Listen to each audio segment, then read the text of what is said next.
சேலம் மாவட்டத்தில் உள்ள ஒரு கிராமத்தில் தனது வீட்டு முன்பு படுத்துறங்கிய போது படுகொலை செய்யப்பட்டு பிணமாக கிடந்தார் விவசாயி. கொலை நடந்த நாளில் இருந்து அவரது மனைவியை காணாததால் அவர் கடத்தப்பட்டாரா, தலைமறைவாகி விட்டாரா என்பதும் மர்மமாக இருக்கிறது. 50 நாட்களாகியும் துப்பு கிடைக்காமல் போலீசார் அல்லாடும் இந்த பரபரப்பு சம்பவத்தை பார்க்கலாம். சேலத்தில் இருந்து சுமார் 30 கிலோமீட்டர் தொலைவில் ஓமலூருக்கு அருகே உள்ளது மூட்டுப்பட்டி கிராமம். இந்த ஊரை சேர்ந்த பழனியப்பன் நல்லக்கால் தம்பதியருக்கு கணேசன், பச்சையப்பன் என 2 மகன்கள். குடும்ப சொத்தான 6 ஏக்கர் நிலத்தை மகன்களுக்கு பங்கிட்டது போக தனக்கு 1 ஏக்கரை வைத்துக் கொண்டார் தாயார் நல்லக்கால். 2 மகன்களில் கணேசனுக்கு 4 ஆண்டுகளுக்கு முன்பு அமுலு என்பவருடன் திருமணம் நடந்தது. 10ஆம் வகுப்பு வரை படித்த அமுலுவின் சொந்த ஊர் இதே ஓமலூர் பகுதியில் உள்ள தாத்தியாம்பட்டி.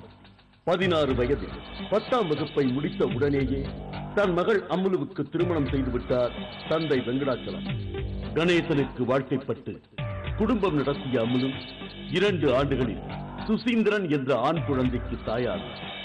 தனக்கு கிடைத்த நிலம் சில கோடி விலை போகும் என்பதால் எதிர்காலம் பற்றிய அச்சம் கணேசனுக்கும் இல்லை, மனைவிக்கும் இல்லை. இந்த நிலையில்தான் கடந்த ஏப்ரல் மாதம் 21ஆம் தேதி இரவு சாப்பிட்டு விட்டு தனது வீட்டுக்கு முன்புறத்தில் படுத்துக் கொண்டார் கணேசன். மனைவி அமுலு வீட்டுக்குள் தூங்கப் போவதாக சொல்லிவிட்டார். மறுநாள் விடியற்காலை கணேசன் வீட்டுக்கு வழக்கம் போல் பால் ஊற்ற வந்தார் பால்காரர்.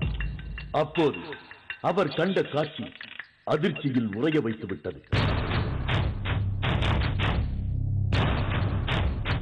காரணம், கழுத்து உட்பட பல இடங்களில் கொடூரமாக வெட்டப்பட்டு இரத்த வெள்ளத்தில் கணேசன் பிணமாக கிடந்ததுதான். பால்காரர் அலறல் சத்தம் போட அக்கம் பக்கத்தினர் திரண்டு விட்டனர் கணேசன் வீட்டு முன்பு.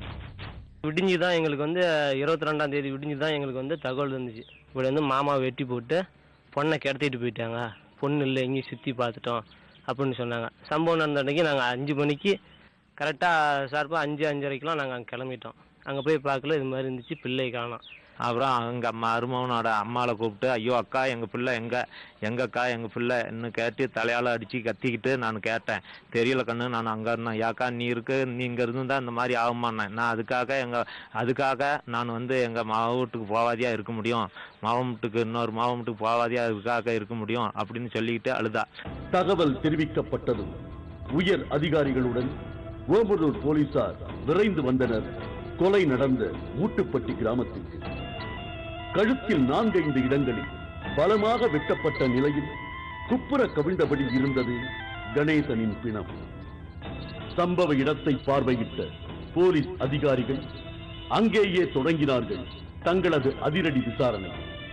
அப்போதுதான் தெரிய வந்தது இன்னொரு அதிர்ச்சியான தகவல். வீட்டுக்குள் படுத்திருந்த கணேசனின் மனைவி அமுலு கொலைக்கு பிறகு காணவே இல்லை என்பதுதான் அந்த அதிர்ச்சியான விஷயம். சம்பவம் நடந்த அன்னைக்கு மாமியா டெய்லியும் படுக்கிற மாமியா, ஆனால் அன்னைக்கு படுக்கல. அது அமுல் மாமியா அன்னைக்கு படுக்கல. அன்னைக்கு அவங்க மாமியா பெரிய மகன் வீட்டுக்கு போய்க்கிறேன்னு சொல்லிக்கிறாங்க. ஆனால் அந்த அம்மாவை சொல்லியிருக்குது, அதாவது நான் மணி 12 மணி ஆனால் கூட நான் எங்கள் மாமன் வீட்டில் படுத்துக்குவேன் அப்படின்னு சொல்லியிருக்குது. ஆனால் இந்த அம்மா கிளம்பி போனது மணி 6 மணிக்கு மசங்காத அப்பயே போயிடுச்சு. போனது ஆனால் தூத்தில் தான், சும்மா லேட்டாக தான் தூத்தில் துணிச்சு, மழை ஒன்றும் கனமாக கிடையாது. அந்த அம்மா கேட்டதுக்கு மழை வந்துருச்சு, நான் அதனால் அங்கேயே படுத்துட்டுன்னு சொன்னிச்சு. அப்பயும் எங்களுக்கு நீ எப்படியா இருந்தாலும் அன்னைக்கு நான் மணி 12 மணி ஆனால் கூட படுத்துக்குன்னு சொன்னேன், ஏன் படுக்கலன்னு கேட்கறது, நான் தூத்தில் வந்துச்சு அங்கேயே படுத்துக்கிட்டேன் அப்படின்னு அந்த அம்மா தான் பதில் சொல்லுது. ஆனால் இன்ன வரைக்கும் அந்த அம்மா வாயத்தை எந்த பதிலும் சொல்ல மாட்டேங்குது. இப்படி குழந்தைய விட்டுட்டு எங்கள் பேத்தியை தூக்கிட்டு போயிட்டாங்க, எங்கள் பேராண்டி வெட்டி போட்டு பேத்தி விட்டுக்காரனே. அது பொதுப்படையாக அந்த அம்மா பொதுப்படையாக ஐயோ மவனை காணாம மருமகளை காணாம், அந்த குடும்பத்தில் என் வீடு இழுத்து சாத்தி விட்டாங்க, ஒன்றும் இல்லாத பஞ்சு விட்டாங்கன்னு கத்த கிடையாது, அழுகு கிடையாது. அது மகனை காணான்னு செத்தம் ஊரியும் நடந்ததும் பின்கால போயிடுச்சு. அதுதான் எங்களுக்கு சந்தேகம் அந்த அம்மா மேலே. அந்த அம்மா அந்த மருமகளை பற்றி கொஞ்சம் கூட இதே பேச கிடையாது. அப்புறம் நாங்கள் அழுதுபிட்டு எல்லாம் எங்களை அங்கங்கே ஓடு அங்கே ஓடு இங்கே ஓடுன்னு விட்டு மறைச்சி விட்டாங்க. நாங்கள் அழுதுகிட்டு அந்த குழந்தைய எடுத்துக்கிட்டு வந்துட்டோம். மேலும் கணேசன் வீட்டுக்குள் இருந்த பணமோ நகைகளோ கொள்ளை போகவில்லை என்கின்ற விஷயமும் பெரும் குழப்பத்தை ஏற்படுத்தியது. படுகொலை நடந்த வீடு சேலம் தர்மபுரி தேசிய நெடுஞ்சாலையில் அமைந்துள்ளதால் போலீசாரின் கோணம் வேறு விதமாக இருந்தது. லாரிகள் போக்குவரத்து 24 மணி நேரமும் உள்ள பகுதி என்பதால் கணேசன் வீட்டருகே ஓய்வுக்காக லாரிகளை சிலர் நிறுத்துவார்கள். அப்படிப்பட்டவர்களில் யாராவது அமுலுவை பார்த்துவிட்டு இரவு நேரத்தில் பாலியல் பலாத்காரத்திற்காக கடத்தி சென்றிருக்கலாம் என்றும், அந்த முயற்சியின் போது அவர்கள் வீட்டு முன்பு படுத்திருந்த கணேசனை கொன்றிருக்கலாம் என்றும் சந்தேகப்பட்டனர் போலீசார். இப்போ 6 மாசமா சின்ன சண்டை கூட வராது. அதுக்கு முன்னாடி அவங்க மாமியா அப்பப்போ நொடிச்சு பிள்ளை பேசிட்டே இருக்கோம். ஒவ்வொரு நாளைக்கு சண்டை வரும். அதுக்கு நாங்கள் பேசி பெரியவங்களாம் இப்படி தான் பேசுவாங்க, நீங்களாம் கோச்சிக்காதீங்க அப்படின்னு சொல்லி விட்டு வந்துக்கிறோம். ஆனால் அந்த அம்மா ஒரு வார்த்தை சொல்லிக்குது, என் பேச்சு அனுசரிச்சு போனீங்கன்னா நீங்கள் இருப்ப இல்லைனா இருக்க மாட்டா அப்படின்னு சொல்லியிருக்கிறாங்க அந்த அம்மாவை எங்கள் தங்கச்சிக்கிட்டே. அவங்க வீட்டில் சந்தேகம் இருக்கிறது அந்த அந்த அமுலோட மாமியா மேலே தான் எங்களுக்கு புல் சந்தேகம். அமுலோட மாமியா தினமானிக்கு அங்கே இருந்து தங்கி இருக்கிறவ அன்னைக்குங்க எதுக்கு போகிறா, அது அந்த அம்மா மேலே தான் எங்களுக்கு சந்தேகம். அது அந்த அம்மா இருந்து அது என்ன ஏது எங்கே எப்படி என்னன்னு பார்க்கலாம்ல, அன்னைக்குங்க அங்கே போகுது. அதுக்காகத்தான் அந்த அம்மா மேலே தான் எங்களுக்கு சந்தேகம். இதனால் சேலம் தர்மபுரி மற்ற முக்கிய இடங்களில் தேசிய நெடுஞ்சாலையோரம் ஏதாவது பெண் சடலம் கிடைக்கிறதா என்று தேடினார்கள். சில நாட்களாக தேடியும் சடலம் எதுவும் கிடைக்கவில்லை. இன்னொரு பக்கம் கணேசன் முன் விரோதத்தால் கொல்லப்பட்டாரா என்பதை பற்றியும் விசாரணை மேற்கொள்ளப்பட்டது. குடும்பத்தினர் மற்றும் உறவினர்கள் அனைவரிடமும் துருவி விசாரித்தும் துப்பே கிடைக்கவில்லை போலீசாருக்கு.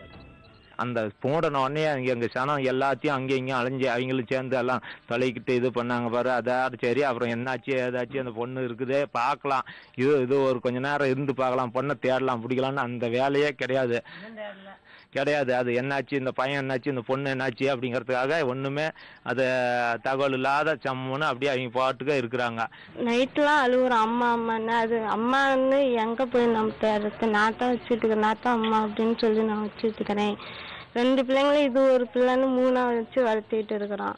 இது நாள் வரைக்குமே அவங்க குடும்பம் நம்ம பேராண்டின்னு என்னன்னு ஏதுன்னு கூட பார்க்க கிடையாது. இதையும் ஒரு அனாதை மாதிரி விட்டு அவங்க நல்லா இருக்கிறாங்க. அந்த குழந்தைய பத்தி என்ன ஏதுன்னு கூட கண்டுக்க மாட்டேங்கிறாங்க. கணேசனுக்கும் அவரது அன்னிக்கும் தொடர்பு இருப்பதாக சொல்லப்பட்டதின் பின்னணியை ஆராய்ந்த போது நமத்து போனது கதை.